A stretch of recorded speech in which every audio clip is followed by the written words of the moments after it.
बिस्मिल्लाहिर्रहमानिर्रहीम, अस्सलाम वालेकुम। सदाए रमज़ान में आपको खुशामदीद कहते हैं। मैं हूँ आपकी होस्ट शहरबानो आवान और मैं हूँ अजीम राना। हम ये उम्मीद करते हैं, तवक्को करते हैं आप जहाँ होंगे खैर वाफियत से होंगे, अपने प्यारों के साथ होंगे। नाजरीन, आज 15 रमज़ानुल मुबारक है। आज यौम विलादत है हज़रत इमाम हसन रज़ी अल्लाह ताला अन्हु का, और इस हवाले से हम प्रोग्राम में आगे चल के इन डिटेल बात करेंगे। लेकिन आज साथ ही साथ एक और दिन भी मनाया जा रहा है, और आज है जी यौम यतामा।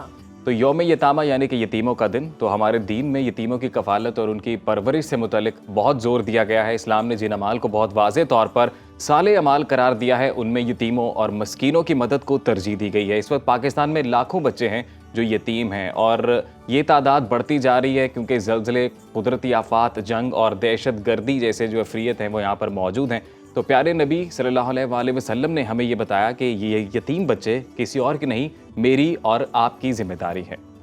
और इस पर हम बात भी करेंगे। हमारे साथ गेस्ट भी मौजूद होंगे। तो यतीमों के हवाले से ख़ास जो पैगामात हैं वो दिए गए हैं नबी करीम सल्लल्लाहु अलैहि वसल्लम की जानिब से। उसके अलावा ये भी कहा गया है कि जो यतीम की कफ़ालत करेगा वो ऐसे होगा जन्नत में कि जैसे वो मेरे साथ रहेगा, जैसे ये उंगलियां हैं, शहादत की उंगली के साथ दूसरी उंगली।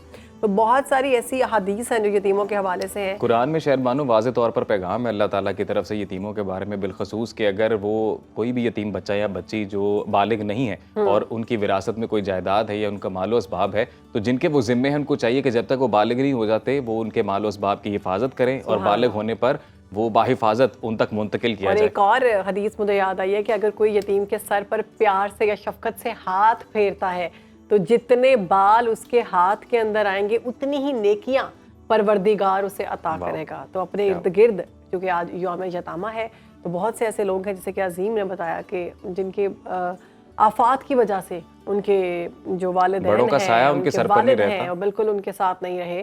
तो एक तो ये कि उनके वालिदैन जो है उनको अल्लाह जन्नत में जगह अता फरमाए, और जो बच्चे हैं कोशिश करें कि उनकी कफालत का कुछ जिम्मा जो आप ले सकते हैं। शहरबानो, यहाँ पर एक और बात मैं करना चाहता हूँ, वो ये कि हमें जब किसी की मदद करनी चाहिए या किसी के साथ हमने कोई अच्छा रवैया बरतना है, कोई अच्छा अखलाक रखना है, तो उसके लिए हमें किसी खास दिन की तो ज़रूरत नहीं है, ना ही हमें उस खास दिन का इंतज़ार करना चाहिए। ये वो अकायद हैं या ये वो बुनियादी अनासिर हैं हमारे दीन के, हमारे मज़हब के, जो हमेशा से हमारे साथ जुड़े रहने चाहिए। हमें हमेशा हर हाल में, हर वक्त ही अपने इर्द गिर्द नज़र दौड़ाते रहना चाहिए, और हमारे इर्द गिर्द जो यतीम मौजूद हैं उनकी मदद करनी चाहिए। और ये भी कहा गया है कि खबरदार यतीमों का हक मत खाना।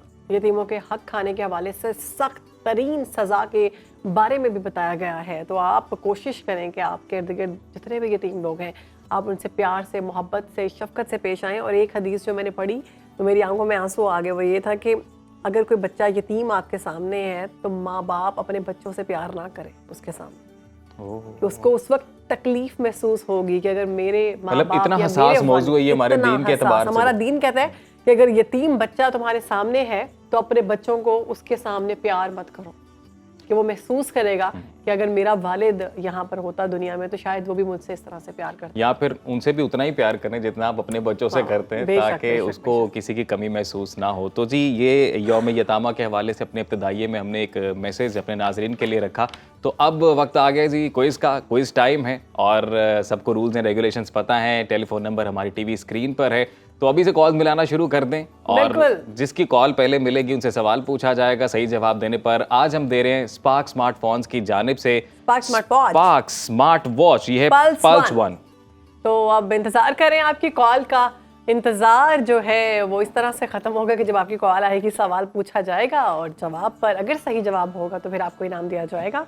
तो कॉलर हमारे साथ मौजूद हैं जी। कौन बात करें, कहाँ से? अस्सलाम वालेकुम। जी वालेकुम अस्सलाम। मोहम्मद फैसल बात कर रहा हूँ दीना से। जी फैसल साहब, कैसे हैं आप? ठीक है, मैं ठीक ठाक, आप कैसे हैं? We are good. फैसल साहब, रूल्स एंड रेगुलेशंस पता है आपको हमारे क्विज के? यस।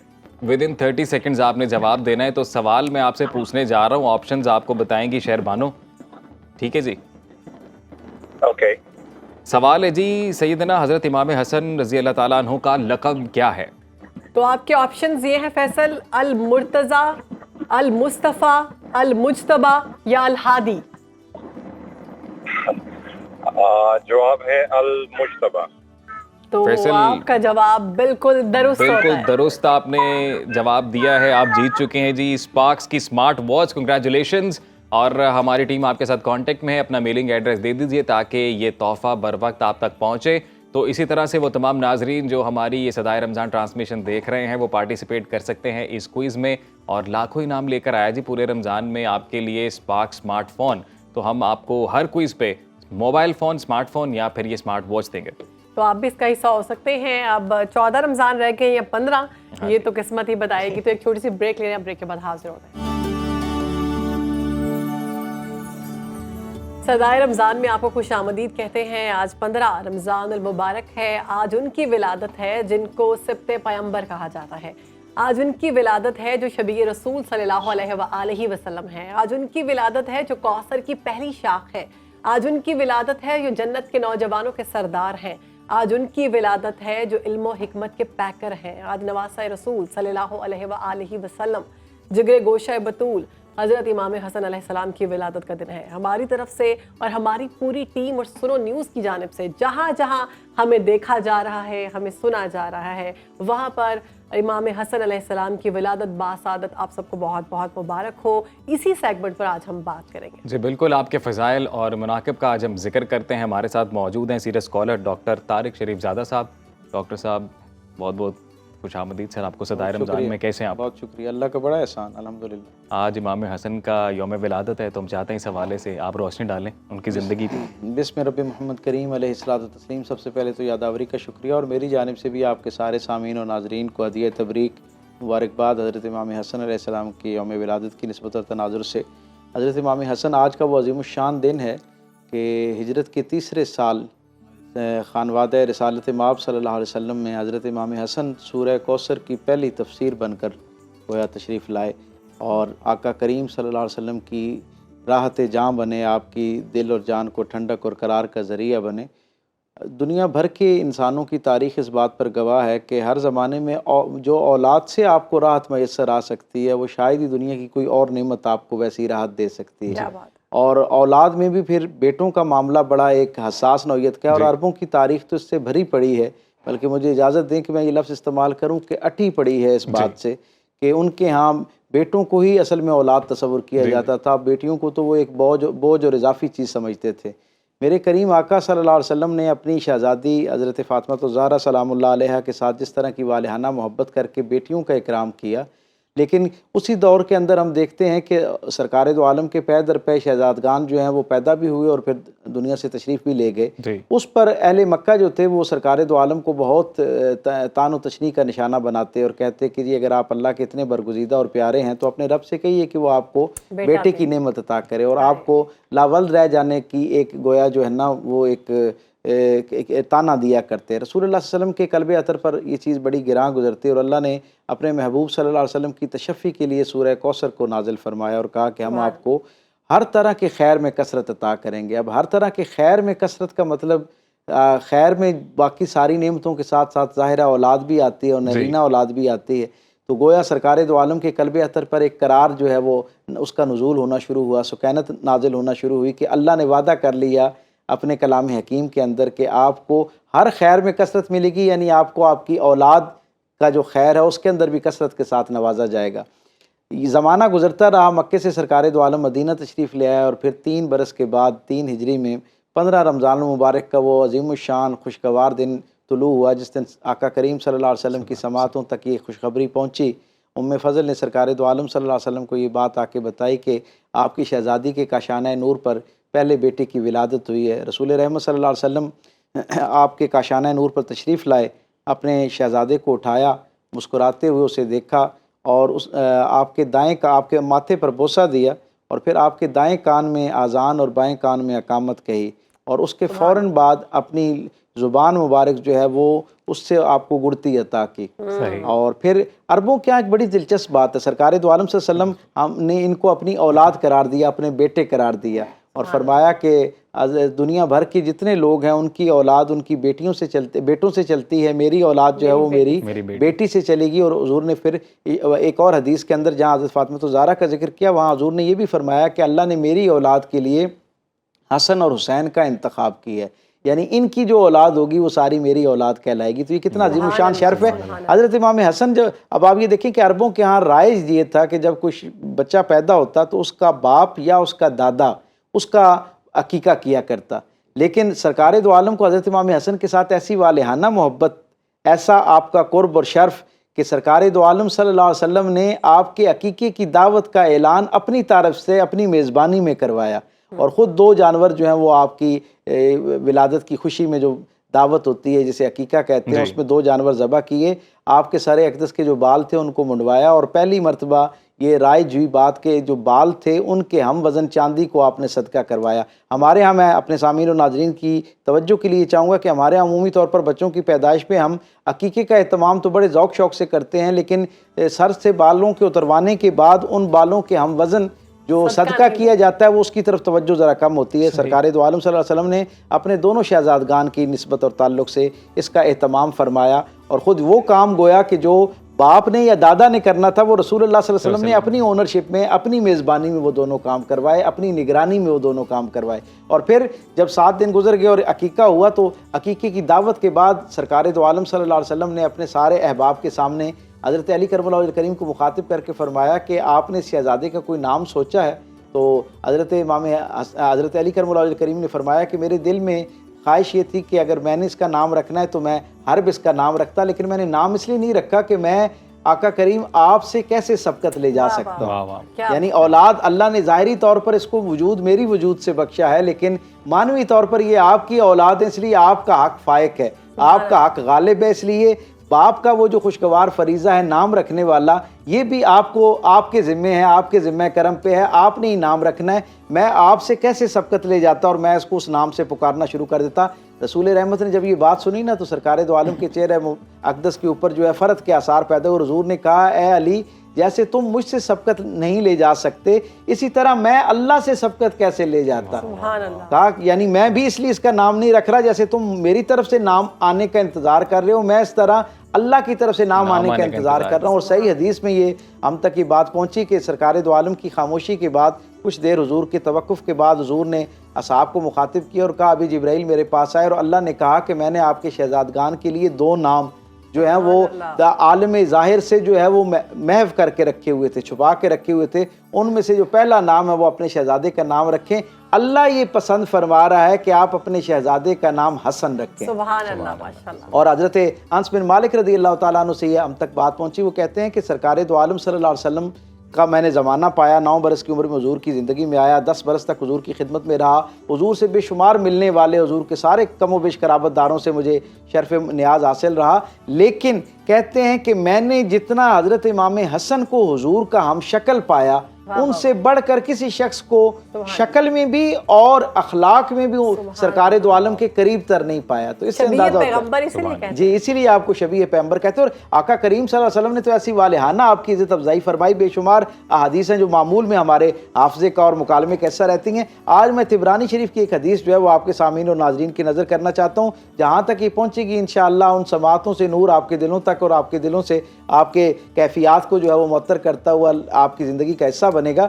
सरकार दो आलम सल्लल्लाहु अलैहि वसल्लम असहाब के पास बैठे हुए थे, लोग अपने अपने खानवादे का जिक्र कर रहे थे, अपने बच्चों के जो औसाफ थे उनके खसाइल बयान कर रहे थे। तो हुजूर ने फरमाया कि क्या मैं तुमसे एक बात ना पूछूं, अगर तुम उसका जवाब देना चाहो। असहाब ने कहा, या रसूलल्लाह हुक्म फरमाइए। हुजूर ने फरमाया, क्या तुम किसी ऐसे बच्चों का नाम बता सकते हो, ऐसे बच्चों को जानते हो जिनके नाना और नानी से बेहतर कोई नाना और नानी नहीं है। फिर फरमाया, इससे बढ़ के बात सुनिए, आका करीम ने फरमाया कि क्या तुम ऐसे बच्चों को जानते हो कि जिनकी चचा और फुफ्फी से बेहतर कोई चचा और फुफ्फी नहीं है। और फिर फरमाया, क्या तुम ऐसे बच्चों को जानते हो जिनके माँ और बाप से बेहतर कोई माँ और बाप नहीं हो सकते। वो हज़रत अब्दुल्लाह इब्न अब्बास से ये रिवायत और बहुत सारे और जो अल्लाह वाले हैं हुजूर के असहाब हैं उन्होंने भी इसको, जो उस मजलिस का हिस्सा थे, उन्होंने भी इसको रिवायत किया। हज़रत अब्दुल्लाह इब्न अब्बास कहते हैं कि सरकार दो आलम सल्लल्लाहु अलैहि वसल्लम ने जब ये सवाल किया, असहाब सोचना शुरू हो गए और सब ने बैक ज़ुबान होके कहा कि अगर ये 3 बुनियादी अशराफ हैं, यानी ये 3 बुनियादी शर्फ हैं और म्यारात हैं जिनकी बुनियाद पर किसी को बेहतर करार देना है,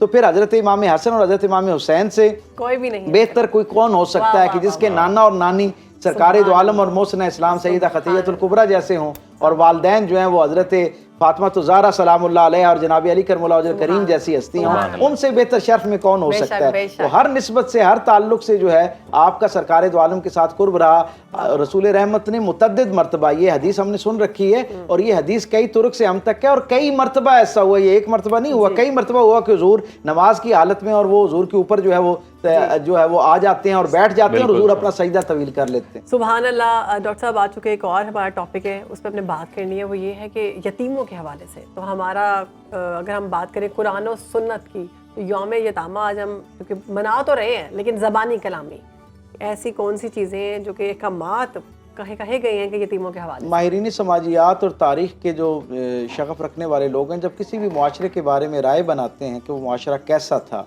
तो अखलाक और अक़दार के एतबार से वो मुआशरा सबसे बेहतर समझा जाता है जहाँ यतीमों के साथ बेहतर सलूक किया जाता है। तो ये दुनिया भर में मुसलमा एक हकीकत है। सरकार दो आलम जिस ज़माने में आए, क्योंकि वो अखलाकी पस्तियों का ज़माना था और उस ज़माने में आम आदमी के जो हुकूक थे वो भी बड़े जो है ना वो मसलूब थे, बहुत ज़्यादा सल्ब किए गए थे। वजह ये कि यतीमों के साथ तो मामला ये था कि अरबों के यहाँ यतीमों को जो है वो नौजवान यतीम जो बच्चे हुआ करते थे उनको यतीमी के एवज़ विरासत से इसलिए महरूम कर दिया जाता कि उनके यहाँ उसूल ये राइज था कि सिर्फ वो बंदा विरासत में हिस्सेदार हो सकता है जो अपने बाप के दुश्मनों से घोड़े के ऊपर बैठकर बाकायदा मैदान जंग में जाकर बदला ले सके। जो उस उम्र में पहुंचे वो जो है विरासत का हकदार, उससे कम उम्र का बंदा जो है विरासत का हकदार नहीं हो सकता है।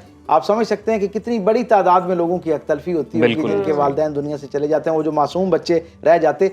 ये दीन रहमत कितना कामिल दीन है और इसने यतीमों के बारे में कैसा ख़ास एहतमाम फरमाया। मैं आज सुबह इसके बारे में पढ़ रहा था और मुझे बड़ी खुशगवार हैरत हुई कि कुरान हकीम में 30 से ज़ायद मकामात पर अल्लाह ने यतीमों की निगरानी के हवाले से, उनके हुकूक के हवाले से, उनकी निस्बत से फ़राइज़ के हवाले से लोगों को ख़बरदार किया, बाखबर किया, एजुकेट किया। और फिर मेरे रसूल की तो पूरी ज़िंदगी जो है वो यतीमों के साथ मोहब्बत करते हुए, शफ़क़त करते हुए, उनका इकराम करते हुए गुजरी। मैं हमेशा कहा करता हूँ कि पहला तबका पूरी दुनिया के अंदर जिसे मेरे करीम रसूल की सीरत से सबसे पहले रोशनी पाने का शर्फ हासिल हुआ वो यतामा ही हैं। क्योंकि मेरे करीम आका की ज़िंदगी को जैसे ही हम पढ़ना शुरू करते हैं तो हमें पता चलता है कि हुजूर जो हैं वो पैदाइश के पहले लम्हे पर ही आप यतीमी जो है वो आपको घेर लेती है। मैं कहा करता हूँ दुनिया भर के सारे यतीमों का इससे बढ़कर शर्फ क्या हो सकता है कि अल्लाह ने अपने महबूब को दुनिया में यतीमी के साथ जो है ना वो भेजा। और आका करीम सल्लल्लाहु अलैहि वसल्लम की ज़िंदगी का वो जो अरसा है वो यतीमों को कैसे ज़िंदगी गुजारनी चाहिए। और ज़िंदगी में जब बच्चा कोई यतीम होता है उसे ये खबर पहुँचती है कि मैं यतीम हो गया हूँ, आप ये देखें कि उसके सामने कितने खतरात, कितनी मायूसियां पाई जाती हैं। और ऐन उस लम्हे जब उसे रसूल रहमत के बारे में पता चलता है कि हुजूर भी यतीमी के फेस से गुजरे हैं तो यकीनन उसके लिए एक हौसले और उम्मीद जो है वो पैदा होती है। रसूल अल्लाह सल्लल्लाहु अलैहि वसल्लम का जो लाया हुआ दीन है उसने तो कुजा ये कि कम सिन बच्चों के लिए, यतीम बच्चों के लिए हुकूक की बात करे। ये ऐसा आला और एहतियात पसंद दीन है कि अल्लाह के रसूल सल्लल्लाहु अलैहि वसल्लम ने फरमाया कि जो बच्चा अपनी पैदाइश से पहले बाप के साए से महरूम हो जाता है, उसकी वालिद की वफ़ात के वक्त, अभी ज़ाहिरी तौर पे बच्चा दुनिया में नहीं आया, उस वक्त ही दीन रहमत उसकी विरासत का जो है वो महफूज करने का हुक्म दे देता है और कहता है कि उसकी विरासत का अभी से एहतमाम किया जाए, यानी उसका ख्याल रखा जाए। मेरे आका करीम का तो ऐसा खूबसूरत अमल है। आज यौम यतामा के हवाले से हम बात कर रहे हैं तो मैं अपने सामीन और नाज़रीन को ये बताना चाहूँगा कि जो दुनिया भर के अंदर ये खैर का जो सिलसिला है इसका सेहरा मुसलमानों के सर जाता है। तुर्की की एक तंजीम उसने इसको शुरू किया और फिर अपनी हुकूमत को उसकी तरफ तवज्जो दिलाई कि यतामा के हवाले से बात होनी चाहिए और फिर OIC के प्लेटफॉर्म से दुनिया भर को मुतवज्जो किया गया। और आज पूरी दुनिया के अंदर ये 2013 में पहली मरतबा हुआ था, पहली मरतबा ये जो है यौम यतामा मनाया जाना शुरू किया गया। 2008 से 2013 तक कैंपेन की गई। 2013 में पूरी दुनिया ने इस बात को तस्लीम किया कि हम 15 रमज़ान को जो है वो यौम यतामा के तौर पर मनाएंगे। और आप ये देखिए कि ये इतना यानी जिसे कहते हैं तवज्जो तलब इशू है कि इस वक्त यूनिसेफ के आदादो शुमार के मुताबिक पूरी दुनिया के अंदर 17 करोड़ से जायद बच्चे यतीम हैं। अल्लाह अकबर। 17 करोड़ से जायद बच्चे। और फिर उससे एक दर्जा आगे की बात यह कि 2.5 करोड़ से जायद बच्चे वो हैं जो माँ और बाप दोनों के साए से महरूम है। और पाकिस्तान के बारे में अगर हम बात करें तो यहाँ का जो एक बहुत बड़ा काबिल एतमाद फोरम है जिसे ऑर्फन केयर फोरम कहते हैं, जिसके अंदर सारी वो ऑर्गेनाइजेशन शामिल हैं जो यतामा के ऊपर काम करते हैं, यतीम बच्चों को पालने के हवाले से, उनकी निगहदाश्त के हवाले से काम करते हैं। उनके आदादो शुमार के मुताबिक, वो बहुत पढ़े लिखे लोग और एहतियात पसंद लोग हैं, उनके आदादो शुमार के मुताबिक 45 से 50 लाख बच्चे इस वक्त पाकिस्तान के अंदर यतीम हैं। जिनके और जिसमें जो फिक्रमंदी वाली बात है वो ये है कि लगभग 1.5 लाख के करीब सिर्फ बच्चे, उन 50 लाख में से 1.5 लाख बच्चा जो है वो सिर्फ आपकी जो NGOs हैं और गवर्नमेंट और सेमी गवर्नमेंट इंस्टीट्यूशंस हैं उनके सुपुर्द हैं, और लगभग कोई 8 से 16 लाख के करीब बच्चे जो हैं जो मुख्तलिफ मदारिस में यतीम बच्चे पढ़ते बिल्कुल, हैं। तारिक मदारिस शरीफ का इस साहब, हवाले से बड़ा अहम किरदार बहुत है। शुक्रिया जब सर, बाकी सारे आपने जो लोग हैं वो वक्त सारे दिया। आपकी और मेरी जिम्मेदारी है, हमें उनके लिए और सोचना इंशाल्लाह, चाहिए। इंशाल्लाह। हमने इस वक्त सदाए रमज़ान के तवज्जुह से जो पैगाम दिया, आई एम श्योर कि हमारे नाजरीन ने उससे कोई फ़ायदा लिया होगा और यौम यतामा के हवाले से अपने इर्द गिर्द यतीमों का ख़ास ख्याल रखें। यहाँ पर ब्रेक शामिल करते हैं जी, ब्रेक के बाद वापस आएंगे, प्रोग्राम आगे बढ़ाएंगे, कहीं मत जाइएगा, देखते रहिए सदाए सदाए रमज़ान। रमज़ान। नाजरीन, प्रोग्राम में आगे बढ़ते हैं और बात ये करेंगे आपसे कि माह रमज़ान में सियासी सरगर्मियाँ ज़ोर शोर से जारी रहती हैं। इस वक्त एक सियासी शख्सियत हमारे साथ मौजूद हैं, पीपल्स पार्टी के सीनियर रहनुमा है फैसल करीम कुंडी साहब। लेकिन आज कुंडी साहब से सियासी नहीं बल्कि गैर सियासी बातें करेंगे। वेलकम टू सदाए रमज़ान। कुंडी साहब, कैसे हैं आप? अस्सलाम वालेकुम जी, बिल्कुल ठीक ठाक। आप ठीक ठाक हैं? अल्हम्दुलिल्लाह हम ठीक ठाक है। कुंडी साहब, हम ये जानना चाहेंगे कि आपकी रमजान में रूटीन क्या होती है? बिस्मिल्लाहिर्रहमानिर्रहीम। रूटीन तो बस नॉर्मल ही होती है, जैसे चलती रहती है। बस रमजान में ये है कि थोड़ा सा टाइमिंग का वो होता है, लेकिन क्योंकि आपको काम करना पड़ता है, ऑफिस होते हैं, सियासी लोग हैं डेफिनेटली, तो वो कुछ कुर्बानी देनी पड़ती हैं रमजान में भी। अच्छा। किस तरह की कुर्बानी है? नींद की कुर्बानी देनी पड़ती है और तो कुछ खास कुर्बानी। देखें, अगर आप रूटीन नॉर्मली चेंज होती है, नॉर्मली लोग जो है वो जो जिनका सुबह ऑफिस ना हो, काम ना हो, तो तैयारी करके और नमाज पढ़ के सोते हैं और फिर आराम से दोपहर को उठते हैं। वैसे कुंडी साहब, आप और जिनके हमारी ऑफिसेज हों, सियासी सेलिब्रिटी हैं, तो हम चाहते हैं हम अपने नाजरीन के साथ शेयर करें कि जो हमारी पॉलिटिकल सेलिब्रिटीज हैं वो रमजान कैसे गुजारते हैं। इसी हवाले से आज हमने आपसे खाने पीने के हवाले से भी हमने पूछना है। जी, जी। पता क्यों लोग सोचते हैं कि सियासतदान जो है ना, इनके पास बहुत पैसा होता है, तो बड़ी बड़ी महंगी आलीशान। डिशेज आलीशान ये इफ्तारी में खाते होंगे, सहरी में खाते होंगे। और कुंडी साहब, आपकी फिटनेस के बारे में भी जानना चाहते हैं हम। देखें पॉलिटिकल एक्टिविटीज या रमजान में अगर आप क्या देखें, पहले भी एक था, अभी तो डेफिनेटली है भाई हमारे, क्योंकि पॉलिटिकल एक्टिविटीज चल रहे हैं। सेनेट का इलेक्शन, क्योंकि 2 तारीख को सेनेट का इलेक्शन होना है, उसकी मसरूफियत है, तो इसलिए जो है वो नॉर्मली तो ये है कि रात लेट अगर सोएं तो फिर सहरी के उठना पड़ता है और फिर सुबह दोबारा 10-11 बजे दोबारा काम करना पड़ता है, क्योंकि सेनेट का इलेक्शन शुरू है पूरे पाकिस्तान में। अच्छा। उसके लिए जो है वो पार्टी के लिए काम करना पड़ता है। मुख्तलिफ तकरीबन मेजॉरिटी पार्टीज के जो जिनके सेंटर्स लड़ रहे हैं पार्टी के, वो काम कर रहे होंगे। कोई ज्यादा वो बात है कि अफ्तारी और सहरी में कोई ज्यादा मतलब है कि वो आपको सुन के मायूसी होगी, इतना ज्यादा खाना पीना नहीं होता। नॉर्मली तो सियासी लोगों की अफ्तारी बाहर होती, लेकिन मैं प्रेफर करता हूँ कि घर में हो, क्योंकि मेरी पहले दिन से जो है बचपन से रूटीन है कि हम अफ्तारी के साथ ही खाना खाते हैं। सही। और बाहर अगर आप जाएं तो पहले आपको जो है वो अफ्तारी कराते हैं, समोसे पकौड़े और जो भी चीजें होती हैं, हाँ जी। दही भले और फूक चाट खिलाते हैं, फिर नमाज पढ़ाते हैं, फिर कहते हैं खाना खाएं, तो उस वक्त जो है वो भूख बंदी खत्म हो जाती है। तो लिहाजा प्रेफरेबली जो है ना वो घर में बंदा खाए तो अच्छा होता है। आप चाहते हैं भूख खत्म नहीं होनी चाहिए। कुंडी साहब, आपकी और अजीम राना कितनी मैचिंग है, मुझे शक पड़ा जैसे आप लोगों ने एक दूसरे के साथ मिलकर कपड़े पहने हो। अच्छा कुंडी साहब, बड़ा एक इंटरेस्टिंग सवाल है, अगर आप सियासतदान ना होते तो क्या होते? क्या इंटरेस्ट थे बचपन में आपके? अच्छे इंसान होते हैं, कोई अच्छा वकील है। क्या मतलब सियासतदान अच्छे इंसान नहीं है?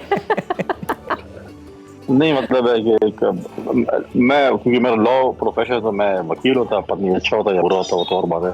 अच्छा। लेकिन ये है कि वैसे कुंडी साहब, सच आपकी फेवरेट सहरी क्या है और आपकी फेवरेट इफ्तारी क्या है? आप कह रहे हैं कि बाहर के खानों को तो अवॉइड करते हैं, तो कोई खास डिमांड आप घर करते हो कि जी ये इफ्तारी में होना चाहिए और ये सहरी में होना चाहिए?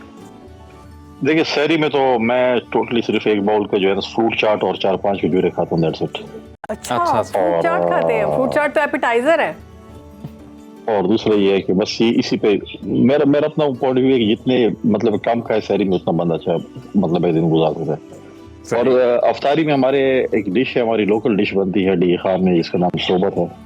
तो जब भी हम घर में होते हैं या किसी भी ऐसे करीबी दोस्त के पास या रिश्तेदार के पास जा रहे हैं, तो उनको भी हम ये कहते हैं कि ये डिश बनाई जाए, एक सोबत नाम डिश है, तो वो पूरा महीना तकरीबन हम वही खाते हैं। ठीक है, तो कुंडी साहब अब थोड़ा सा पीपल्स पार्टी का हम जानना चाहते हैं कि पीपल्स पार्टी की जानिब से इस माह रमज़ान में क्या खिदमात सर अंजाम दी जा रही हैं? कोई रिलीफ पैकेजेस, कोई रमज़ान पैकेजेस? देखिए, मैं समझा आप सियासी सवाल करने जा रहे हैं। देखें, पहली बात तो यह है कि हर इलाके में जितने भी पार्टी के जो हमारे दोस्त हैं शायद बाकी पार्टियों के भी दोस्त होंगे, जी उनसे जितना हो सकता है वो अपने इलाकों में डेफिनेटली करते हैं। पार्टी की तरफ से भी चल रहे होते हैं, लेकिन हमारा कॉन्सेप्ट ये है कम से कम ये पॉइंट ऑफ व्यू भी है कि हम ज्यादा से ज्यादा इसकी तशहीर ना हो। सही क्योंकि नॉर्मली ये होता है कि लोग करते हैं तशहीर की, जी मैंने वो कर दिया, जो कि मैं नहीं समझता कि एक अच्छी बात है। आजकल हमारा क्योंकि मीडिया का दौर है, सोशल मीडिया का दौर है, और हमेशा जिधर भी जाए तो मोबाइल फोन तो बिल्कुल खड़े हैं, और उधर मतलब है कि फोटो भी है और मूवीज भी बन रही हैं। लिहाजा अच्छी बात ये होती है कि इन मामलात में अगर हम इस चीज से इज्तनाब करें, अल्लाह ताला की अगर आप कर रहे हैं तो उसमें दिखाओ, मैं समझता हूँ कि ना चाहिए। तो पाकिस्तान पीपल्स पार्टी भी इसमें जो है, मैं समझता हूँ कि पाकिस्तान पीपल्स पार्टी की लीडरशिप भी इसमें बहुत जो है वो बढ़ चढ़ कर हिस्सा ले रही है। ले रही है, हाथ बढ़ाती है। बहुत से ऐसे इदारे हैं जिसमें हम सपोर्ट भी करते हैं। पार्टी वाकई जी हमारे जो लोकल लेवल की लीडरशिप है वो भी अपने लेवल पे जितना कर सकते हैं करते हैं, बाकी लोग भी करते होंगे। अच्छा तो कुंडी अच्छी बात है, साहब, इसकी तशहीर ना हो। महंगाई के हवाले से हमने देखा रमजान में बहुत ज्यादा महंगाई बढ़ चुकी है, कोई मैकेनिज्म सामने नहीं आया। देखिए, इससे मैं कोई दो राय नहीं है कि महंगाई बिल्कुल बढ़ चुकी है और भी बढ़ रही है। इसका जो है सदबाब हुकूमत को करना पड़ेगा। बीच में मैंने मुख्तलिफ सूबों के देखे हैं, पंजाब में भी और खैबर पख्तूनख्वा में भी और सिंध में भी और बलूचिस्तान में भी, उन्होंने अपने रमजान पैकेज को ऐलानात किए, कोई बाजार के ऐलानात किए, जिससे कोशिश रही हुकूमत की कि वहाँ पर जो है वो शहरियों को सस्ते दामों जो है वो चीज़ें मिल सकें। हमारी जो पुरानी एक अभी इस वक्त हमारे पास वो मिनिस्ट्री नहीं है, किसी को मिली नहीं है, बेनज़ीर कम सपोर्ट प्रोग्राम का जो एक वो था, उसमें जो बेनज़ीर कार्ड होल्डर से जी बिल्कुल ठीक है आपने कि पीपल्स पार्टी की जानिब से कई इक़दामात ऐसे हैं जो उठाए गए कि लोगों को रिलीफ मिले। कुंडी साहब, जाते जाते बस एक सवाल आपसे छोटा सा, जल्दी से अगर आप जवाब दे दें। आपने बोला आप सहरी इफ्तारी बार करना बिल्कुल पसंद नहीं करते, कोई एक ऐसी सियासी शख्सियत जिसकी तरफ से ऑफर आए इफ्तारी की तो आप फौरी तौर पर जाएंगे? नहीं, हर किसी के पास जाते हैं ना, तो फिर भी नहीं करते। हमारे जो दोस्त हैं वो बुलाते हैं, हम उनके पास जाते हैं, लेकिन प्रेफरेबली ये होता है कि घर फेवरेट शख्सियत सारे फेवरेट हैं। क्यों खामखा मुझे ये तो बिल्कुल सियासी बयान दिया आपने कुंडी साहब, सियासी बयान दिया आपने, बहुत शुक्रिया, आपने हमें वक्त दिया। इस वक्त आप लोग बुलाएंगे तो ना नहीं करूंगा इंशाल्लाह। ये अब हमारे पास रिकॉर्ड रह गया जी, आपने हामी भरी है, हम आपको जल्दी इनविटेशन भेज रहे हैं और हम अपने ईद शो पे बुलाएंगे। हाँ जी इंशाल्लाह, ईद शो की दावत आ रही है। अब आपको आपने लाहौर हमारे स्टूडियो तशरीफ लाना है हर सूरत, तो ये अब रिकॉर्ड का हिस्सा रह गया जी। बहुत शुक्रिया, आपने आज से खुसूसी वक्त दिया है रमजान को। तो यहाँ पर ब्रेक शामिल करते हैं जी, ब्रेक के बाद वापस आते हैं। खुशामदीद करते हैं आपको सदाए रमजान में। और अब एक और इनाम जो है बिल्कुल स्पार्क स्मार्टफोन Neo 5 आप देख सकते हैं इस वक्त, ये भी आप जीत सकते हैं। टेलीफोन नंबर टीवी स्क्रीन पर है, कॉल मिलाएं, इस सवाल का सही जवाब दें और स्पार्क स्मार्टफोन Neo 5 प्लस आप जीत सकते हैं। Neo 5 प्लस तो कॉल आपने मिलानी है, उसके बाद ही फिर आपको पता चलेगा कि सवाल क्या होगा। तो नंबर जो है वो टीवी स्क्रीन पर आ रहा है, हम इंतज़ार कर रहे हैं आपकी कॉल का। और अच्छी बात ही होती है अजीम कि फौरन कॉल आ जाती है, मतलब लोग इंतजार कर रहे हैं। वेरी गुड थिंग, कॉल आनी चाहिए भी फौरी तौर पर। कॉल आएगी तो आप इनाम जीतेंगे ना, कॉल आएगी तो उन्हें मौका मिलेगा ना। कॉल हमारे साथ है, कॉलर हमारे साथ। अस्सलाम वालेकुम, कौन बात करे, कहाँ से? वसीम बात कर रहा हूँ सगोरा। वसीम साहब कितने कॉल्स ट्राई किए आपने, उसके बाद अभी कॉल मिली है? अभी 3-4 ट्राई किए, उसके बाद मिली है। मुसलसल मैं घंटे से 5 बजे से करता हूँ। अच्छा ठीक है, तो आपको हमारे क्विज के रूल्स एंड रेगुलेशन पता है? जी बता दें आप। 30 हम आप सवाल पूछेंगे और 30 सेकंड में आपने जवाब देना होगा, ठीक है? 4 ऑप्शंस भी बताएंगे आपको। तो सवाल मैं पूछ लेती हूँ और ऑप्शंस जो है वो अजीम आपको देंगे। सवाल ये है कि हजरत इमाम हसन अलैहिस्सलाम कब पैदा हुए, कौन से हिजरी में पैदा हुए? तो वसीम आपके जो ऑप्शंस हैं, नंबर 1 15 रमजान सन 6 हिजरी, ऑप्शन नंबर 2 15 रमजान सन 3 हिजरी, ऑप्शन नंबर 3 15 रमजान सन 7 हिजरी, ऑप्शन नंबर 4 15 रमजान सन 5 हिजरी। और ऑप्शन 2 15 रमजान सन 3 हिजरी। आपका जवाब दुरुस्त हुआ वसीम, सही जवाब दिया, बिल्कुल सही जवाब दिया। उन्होंने कहा 15 रमजान सन 3 हिजरी, जो कि बिल्कुल दुरुस्त है। और इससे पहले जो हमारा सेगमेंट हुआ था उसमें जो हमारे गेस्ट थे उन्होंने भी बता दिया था कि सन 3 हिजरी में पैदा हुए थे इमाम हसन अलैहिस्सलाम। तो वसीम बहुत बहुत मुबारक आपको Neo 5 प्लस पाक स्मार्टफोन आप जीत चुके हैं। अपना मेलिंग एड्रेस दे दें आप हमारी टीम को और आप तक ये तोहफा जो आपने जीता है वो बर वक्त हम पहुंचा देंगे। तो नाजरीन, ये तो हमारा क्विज है। अब आगे बढ़ते हैं और अब हम आपको मजे मजे के खाबे बताएंगे, यानी कि माह रमजान दुनिया भर में इफ्तारी, बिल्कुल दुनिया भर में। पहले पाकिस्तान की बात कर लेते हैं। पाकिस्तान में फेवरेट चीज क्या होती है? जामे शरीफ, पाकिस्तान में तो पकौड़े समोसे पकौड़े समोसे चाट दही भल्ले, ये पाकिस्तान में तो बहुत कुछ है। बहुत कुछ है जी, यहाँ पे तो बहुत ऑप्शंस हैं। और वैसे ये बड़ा इंटरेस्टिंग एक सेगमेंट भी है इस हवाले से, क्योंकि सब जानना भी चाहते हैं इंक्लूडिंग आवरसेल्व्स के दुनिया में किस तरह की इफ्तारियां होती हैं। तहजीब और अपनी रिवायात के मुताबिक अपने दस्तरखान को सजाते हैं।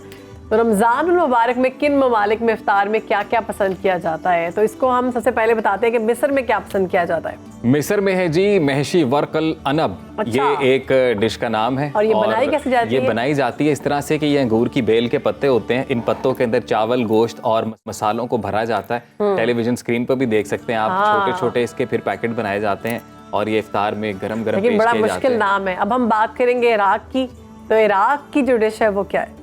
तबसी बाजिनजान।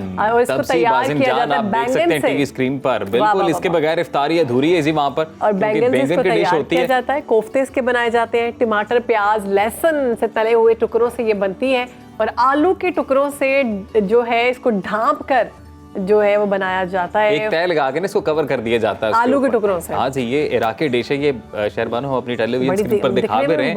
और इफ्तारी के करीब इस तरह के सेगमेंट रखना ये तो हमारे लिए भी बड़ा चैलेंजिंग है, क्योंकि इस तरह के मजे वाले खाने दिखा रहे हैं। ये तो कुछ आलू गोश्त टाइप की शक्ल दे रही है ना, हमारे आलू गोश्त से मिल रही है। तो इराक से ही चलते हैं फलस्तीन की जानिब। फलस्तीन में बॉइल्ड राइस। तो फलस्तीन का जो दस्तरखान है इफ्तारी पे वो मकलूबा के बगैर अधूरा है। और ये चावल से बनती है। ये चावल की डिश है बिल्कुल, और इसको मुर्गी का गोश्त मिलाकर खाया जाता है जी। तो ये मकलूबा बड़ी ही फेमस है और जब भी आपको मौका मिले फलस्तीनी इफ्तारी का तो अच्छा, ये तो बिल्कुल उस तरह ही है जिस तरह हम बनाते हैं सब्जी वगैरह, और वो हाँ सब्जी लग रही है। हाँ, टाइप ऑफ सब्जी। हाँ, सब्जी टाइप लग रही है। टाइप ऑफ सब्जी। देखिए सारे खाने जो है ना वो आपस में मिलजुल रहे हैं। बात कर लेते हैं शाम की, तो शाम की इफ्तारी में कौन सी डिश होती है? महशी। अच्छा, बिल्कुल जी, ये वहाँ की बड़ी एक मशहूर सौगात है और इस डिश में घिया तोरी, बैंगन, अंगूर की बेल के पत्ते इस्तेमाल होते हैं, चावल भी होते हैं और मसाले और कीमे का अमेज़ा बनाते हैं। बिल्कुल, वो मिक्सचर करके जो है वो बनाया जाता है और फिर टमाटर की चटनी और पुदीने के पत्तों में इसको पकाया जाता है। क्या बात है। तो ये आप देख सकते हैं फिल शहरबानो इसको किया जाता है, प्रॉपर फिलिंग इसकी की जा रही है बैंगन की। जबरदस्त। और ये जैसे हमारे यहाँ पे कोयलों को भी फिल करके बनाते हैं, आपने खाए कभी? नहीं, बहुत मजे के होते हैं। अच्छा, हाँ। वो आप खिलाएं ना कभी। अच्छा, सूडान की जो डिश है ना वो है असीदा एंड मुल्ला। अब अगर मैं गलत नाम ले रही हूँ तो माजरत, लेकिन हमें यही समझ आ रही है। ये स्वीट डिश है जी। ये एक किस्म का हलवा है जो गंदम के आटे से बनाया जाता है और इसमें मक्खन और शहद शामिल करके बड़े ही कमाल तरीके से तैयार किया जाता है। फिर इसे जो है एक मलाई स्टू के साथ, हाँ जी बिल्कुल, सूप मैं कहने लगा था इसे काइंड ऑफ सूप, एक शोरबा स्टोव जो है उसके साथ जो है वो ये पेश किया जाता है। तो ये है जी बड़ी कमाल किस्म की एक सौगात, मीठी है ये डिश। अब आगे बढ़ते हैं, बात करते हैं तंजानिया की। बिल्कुल, तो तंजानिया में है कीमात। हाँ, और ये वहाँ की एक खास डिश है। इसमें ज़ाफ़रान और चीनी का शरबत इस्तेमाल होता है और फिर ये मीठे पकौड़ों की तरह जो है वो बनाते हैं इसे और इफ्तार में खजूर के साथ खाते हैं। और इसके साथ साथ शहरबानो, एक इंटरेस्टिंग चीज़ आपने देखी है कि कुछ ममालिक की इफ्तार की डिशेज नमकीन है और कुछ की मीठी है। और हमारी माशाल्लाह मीठी भी है, नमकीन भी है, सब कुछ हमारे इफ्तार में मौजूद होता है।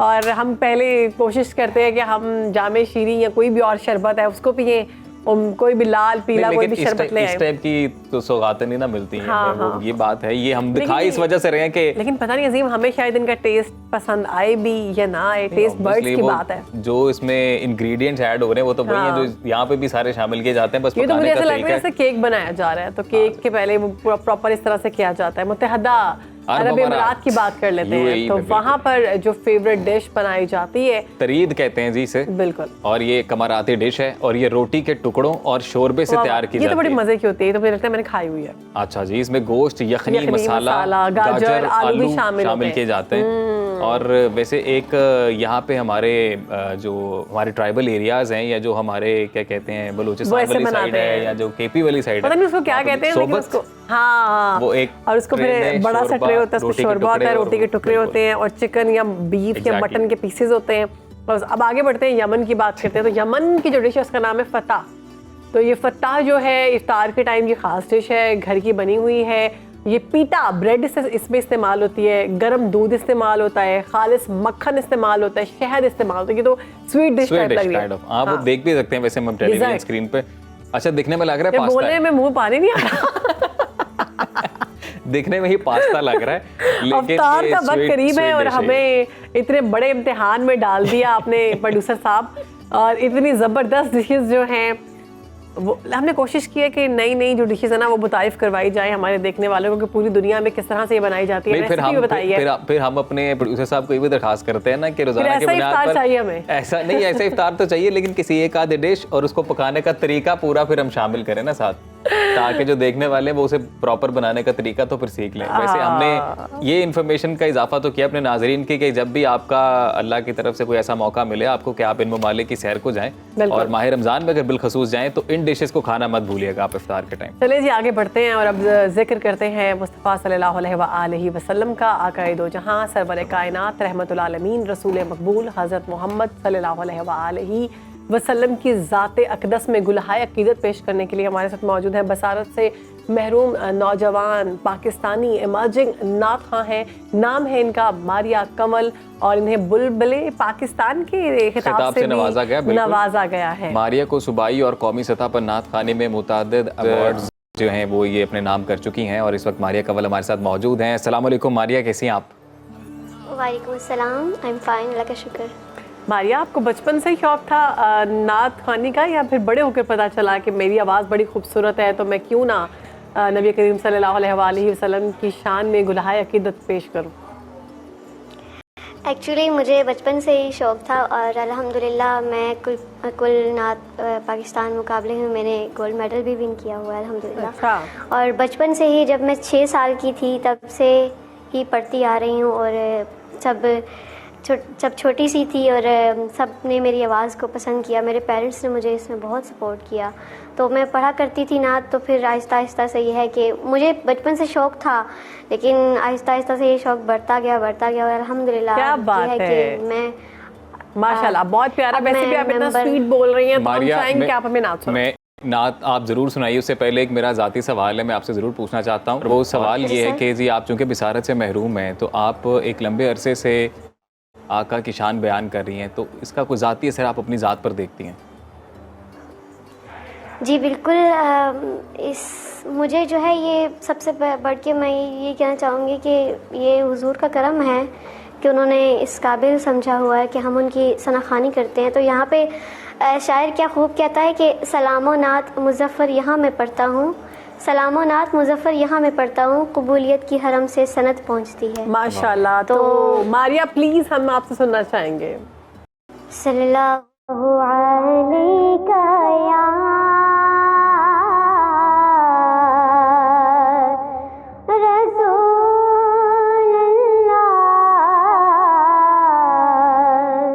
वसल्लम अलैका या हबीबल्लाह।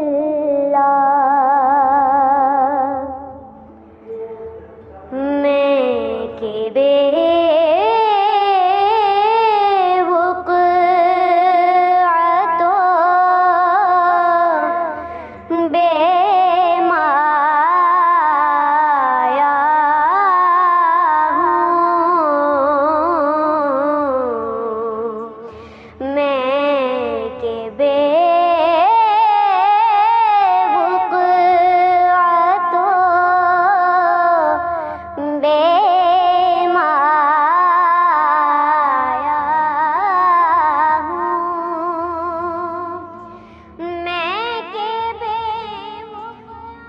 सदाए रमज़ान में आपको एक दफ़ा फिर से खुशामदीद करते हैं। और कुछ लोगों की इफ्तारी हो चुकी होगी और बहुत सारे इलाके जो हैं वो इस वक्त इंतज़ार कर रहे होंगे कि हमारी इफ्तारी का वक्त करीब पहुंच चुका है। हमारे साथ ब्रेक से पहले मारिया कंवल थी और बहुत खूबसूरत नात सुना रही थी। तो मारिया अगर आप हमारे साथ हैं, मैं सुनना चाहूँगी एक और नात आपसे। जी जी मैं आपके साथ ही हूँ। और जी जी हुजूर मेरी तो सारी बाहर आपसे है, हुजूर मेरी तो सारी बाहर आपसे है। मैं बेकरार था, मेरा करार आपसे है। मैं बेकरार था, मेरा करार आपसे है, हुजूर मेरी तो सारी बाहर आपसे है। मेरी तो हस्ती क्या है, मेरे गरीब नवाज। मेरी तो हस्ती क्या है, मेरे गरीब नवाज। जो मिल रहा है मुझे सारा प्यार आपसे है, जो मिल रहा है मुझे सारा प्यार आपसे है। मैं बेकरार था, मेरा करार आपसे है, हुजूर मेरी तो सारी बाहर आपसे है। कहाँ ये अर्ज़े मदीना, कहाँ मेरी हस्ती, कहाँ ये अर्ज़े मदीना, कहाँ मेरी हस्ती। ये हाज़िरी का सबब बार बार आपसे है, ये हाज़िरी का सबब बार बार आपसे है। मैं बेकरार था, मेरा करार आपसे है, हुजूर मेरी तो सारी बाहर आपसे है। और गुनाहगार आका बड़ी नदामत है, गुनाहगार आका बड़ी नदामत है। कसम खुदा की ये मेरा वक़ार आपसे है, कसम खुदा की ये मेरा वक़ार आपसे है, हुजूर मेरी तो सारी बाहर आपसे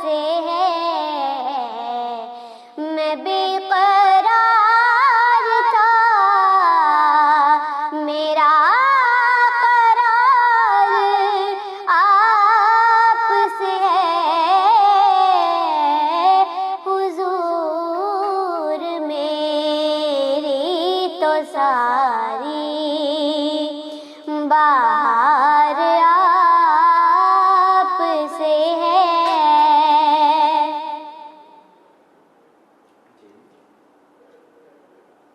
खूबसूरत आवाज़ आपकी, खूबसूरत कलाम आपने पढ़ा। Thank you so much. आपने आज वक्त निकाला, सदाए रमज़ान को वक्त दिया। बहुत शुक्रिया आपकी तशरीफ़ आवरी का। तो शहरवानों, अब आगे बढ़ते हैं और अब हमारा सेगमेंट है जी इस्लामी तहज़ीब व तारीख़। हमारे मोअज़्ज़ज़ मेहमान फ़ाद अली काज़मी साहब हमें ज्वाइन कर चुके हैं। फ़ाद साहब, कैसे हैं आप? अल्हम्दुलिल्लाह, आप लोग खैरियत से? अल्हम्दुलिल्लाह। तो फ़ाद साहब, आज फिर स्पेन को ही हम आगे लेकर स्पेन पे बिल्कुल हम बात करेंगे और स्पेन को कंप्लीट करेंगे, मगर before that I would want to express my heartfelt happiness कि आज इमाम हसन मुश्तबा अलैहिस्सलाम की बर्थडे है, 15 रमज़ान। बिल्कुल बिल्कुल। और प्रॉफिट सल्लल्लाहु अलैहि वसल्लम ने उन्हें जवानाने जन्नत का सरदार डिक्लेयर किया। वाह वाह। जो यूथ हमारे सेगमेंट को खास तौर पे देखती है, उसके लिए बहुत इंपॉर्टेंट है कि वो इमाम हसन और इमाम हुसैन की पर्सनैलिटी के साथ जुड़ें, क्योंकि यूथ के लिए खुसूसी तौर पे हसनैन करीमैन एक रोल मॉडल है। तो आज उनकी बर्थडे है, तो अल्लाह ताला उनके वसीले से हमें हसनी और हुसैनी बनाए और हम उनके रास्ते पे चल सकें। आमीन आमीन। खूबसूरत दुआ किया। तो स्पेन की कल हम बात कर रहे थे, और जैसे हमने कल भी डिस्कस किया था कि स्पेन जो है, जब ये मुसलमानों ने इसको कॉन्कर किया और यहाँ पे मुख्तलिफ सिटी स्टेट्स कायम कर ली थी, एमिरेट्स जिसको कहते हैं, जैसे आज भी ये टर्म इस्तेमाल होती है यूएई के लिए, यूनाइटेड अरब एमिरेट्स। तो वो एमिरेट्स थी, छोटी छोटी रियासतें हैं, लेकिन वो एक गालिब हिस्से के अंदर, और ये आइबेरियन पेनिनसुला इसको हम ज्योग्राफी के अंदर कहते हैं, कि जहाँ पे ये मुसलमानों ने ये पूरा अपना तसल्लुत कायम किया था। इसमें स्पेन के इलाके थे, पोर्टुगाल था, कुछ फ्रांस के बॉर्डर तक भी मुसलमान गए, यानी बहुत बड़ी यानी एक मुसलमानों की ये एक्सपेंशन थी। और जैसे कल कॉन्वर्जेशन हुई, कर्तबा जो है वो एक एपिसेंटर था, और कर्तबा के अंदर जैसे मदीना तो ज़हरा की कल हमने बात की जी, 3 लेयर्ड सिटी, और वो मतलब 1 माइल बाय 1 माइल पैलेसेस हैं, फॉरेस्ट हैं, और वो कहते हैं कि वहाँ पे कॉलेजेस थे, कैफेज का कॉन्सेप्ट वहाँ पे था, रनिंग वाटर था। और इसी तरह वो जो मस्जिद कर्तबा बनाई थी, वो इटसेल्फ एक मास्टरपीस था, और उसकी नज़ीर नहीं मिलती है। बहुत ज़्यादा अटेंशन टू डिटेल के साथ वो सारे मामलात हो रहे थे। मुझे तो फ़ाद साहब कल जो जिक्र हुआ ज़रियाब का, मैं बड़ा मुतासिर किया। एब्सोल्युटली, मैं ज़रियाब साहब की तरह दोबारा मैं इसको जरा री आर्टिकुलेट करना चाहता हूँ, क्योंकि अक्सर हमारी यूथ कहती है कि जी मैनर्स वहाँ पे हैं, एटिकेट्स वहाँ पे हैं, प्रोटोकॉल्स हम वेस्ट से सीखते हैं। तो अगर हम अपनी हिस्ट्री में जाएं, उन्होंने हमसे लिए तो बहुत सी वो ट्रेडिशंस जिनको आज हम मैनर्स और एटिकेट्स और अदब अदाब कहते हैं, वो सारी चीज़ें मुसलमानों ने सिखाई थी। तो ज़रियाब जो थे उस दौर के एक बहुत बड़े म्यूजिशियन थे। इन्होंने अरब म्यूजिक और यूरोपियन म्यूजिक की फ्यूजन की पहले तो, और बहुत ज़बरदस्त इन्होंने धुनें वगैरह बनाई। और ये एक ब्लू आइड थे उस वक्त का जो किंग था, अब्दुल रहमान द फर्स्ट। उसके बाद ये जैसे कल भी हमने ये टर्म आपने भी बल्कि बोली थी, ये लाइफ कोच थे, फैशन कंसल्टेंट थे, इमेज कंसल्टेंट थे। और इन्होंने आके जो फर्स्ट एवर टूथपेस्ट है यूरोप के अंदर, वो इन्होंने आके डेवलप। अच्छा। डिओड्रेंट का जो कॉन्सेप्ट है, अंडर आर्म स्टिक्स का जो कॉन्सेप्ट है, ये ज़रियाब साहब ने इंट्रोड्यूस कराया। ये उस वक्त यानी ये मैं बात कर रहा हूँ 700 और 800 के दरमियान की बात है, जब ज़रियाब साहब बकायदे हयात थे। मल्टीपल कोर्स मेन्यू, ये आज भी होता है ना, आपको बहुत बड़ा कोई फंक्शन होता है तो मल्टीपल कोर्सेज होते हैं, एपेटाइजर आएगा, यानी कोर्सेज का तस्वुर कि पहले जो है वो सूप आएगा, इन्होंने बताया था। अच्छा। पहले सूप आएगा, फिर मेन कोर्स आएगा, उसमें आमतौर पे मीट या फिश, और एंड पे फ्रूट्स और डिजर्ट्स आएंगे। और ये उस तरह से सर्व कराते थे। टेबल मैनर्स, टेबल पे क्रॉकरी सेट कैसे की जाएगी, लेदर कवर्स के साथ टेबल को कवर किया जाएगा, क्रॉकरी को रखा कैसे जाएगा, कटलरी कैसे प्लेस की जाएगी। फिर जो हमारी फीमेल्स हैं, शायद उनके लिए भी इंटरेस्ट का बायस हो, कलर कॉम्बिनेशंस के ऊपर बड़ी कॉन्वर्सेशन की इन्होंने। अच्छा, फैशन डिजाइनिंग। हाँ, फैशन के ऊपर ना, मैं जैसे पहले बात कर रहा, फैशन कंसल्टेंट थे। हाँ। सिल्क में डार्क कलर्स होने चाहिए, सिल्क के डार्क स्ट्राइकिंग कलर्स होंगे, सर्दियों में डार्क कलर्स होंगे, विंटर्स में लाइट कलर्स होंगे, स्प्रिंग के मखसूस कलर्स होंगे। तो ये सारी बातें इन्होंने उसको बकायदा एक करिकुलम के लेवल के ऊपर, वो कहते हैं कि स्पेन के अंदर जब ज़रियाब साहब को प्रोनाउंस कर देते थे कि ये चीज़ ऐसे होगी, तो वो एक नॉर्म बन जाती थी, वो एक ट्रेडिशन बन जाती। और किंग ने कोई सरकारी ओहदा भी दे रखा था इन्हें। ये उनके खास मसाइबों में से थे और he was very expensive also, बहुत हाई सैलरी ड्रॉ करते थे। तो वहाँ की जो वजारत खजाना थी, उन्होंने कहा हम इसको अफोर्ड नहीं कर सकते, तो किंग अपनी पर्सनल कॉफर से इसको पैसे दिया करते थे। अच्छा अच्छा। वाह वाह। ये ज़रियाब साहब। अच्छा, एक और साहब थे, ये इब्ने अब्द रबी इनका नाम है, ठीक। बहुत बड़ी लिटरेरी फिगर, और इन्होंने एक किताब लिखी जिसका अब अंग्रेजी तर्जुमा भी हुआ, the unique necklace. Unique necklace. The unique necklace 25 volumes पर मुश्तमिल, ये नहीं 25 जिल्दें थी। मुझे लग रहा है फाद साहब इनका जिक्र हम कल ही करेंगे क्योंकि हमारे पास वक्त नहीं या इस जिक्र को हम कल्मिनेट करेंगे और हम शाम की तरफ आगे बढ़ेंगे। कुछ ऐसे ही लग रहा है, कल हम शाम की तरफ बढ़ेंगे फिर आगे। जी इंशाल्लाह शाम के ऊपर कुछ बात करेंगे। ज़रियाब ये की तो बात कर ली, इब्ने अबी रबी की भी बात अगर कल वक्त हुआ तो एक मुख्तसर सी करके, लेकिन शाम एक बहुत इंपॉर्टेंट, मुसलमान वहाँ पे कैसे पहुंचे, सरकार दो आलम सल्लल्लाहु अलैहि वसल्लम की आर्मी वहाँ पे कैसे गई, क्या मामला। शुक्रिया फादल काज़मी साहब, आप Thank you so हमारे much साथ for your मौजूद time. थे और आपने बताया हमें तमाम हिस्ट्री के बारे में। अभी आज की जो इफ्तार नशरियात हैं उनसे हमें दीजिए इजाज़त, कल मुलाकात होगी। जी बिल्कुल, अपना और अपने प्यारों का ख्याल रखें। अल्लाह हाफिज़।